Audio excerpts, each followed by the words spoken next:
Mtazamaji, kikosi cha Simba wakiwa wanakagua uwanja hapa katika uwanja wa Meja Samunyo.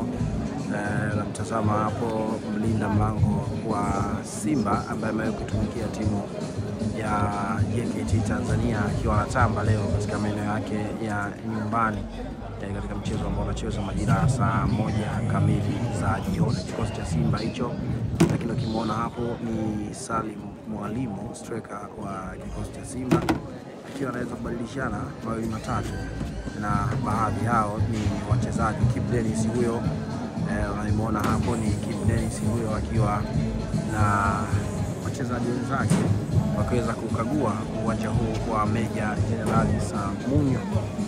Uwanja ni wa kupendeza kwelikweli, mtazamaji wa Beka Online TV. Tuko hapa leo kuhakikisha kwamba unapata kile kilicho bora zaidi katika mchezo wa hii leo. Kibu Denis huyo, lakini ukimwangalia kocha mrefu kwelikweli ni kocha wa magolikipa huyo ambaye na yeye pia amesimama hapo na wachezaji wa kikosi cha Simba wakiwa wanaendelea kuzungumza mawili matatu baada ya kuendelea kukagua uwanja huu wa Meja Jenerali Samunyo, tayari kabisa kwa ajili ya maandalizi ya kuelekea katika mchezo wa hii leo. Hakika baada ya mapumziko leo, ligi kuu ya soka Tanzania bara ya NBC inarejea kuendelea na michezo, ambapo leo tutashuhudia mchezo wa Simba kama ambavyo unatazama hapo, wakiwa na tazama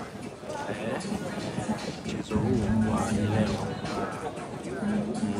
Mtazamaji, hao ni baadhi ya wachezaji wa Simba wakiwa wanasali hapo kwa ajili ya mchezo wa leo, lakini pia mashabiki nao wamejitokeza kwelikweli kuweza kushuhudia mchezo.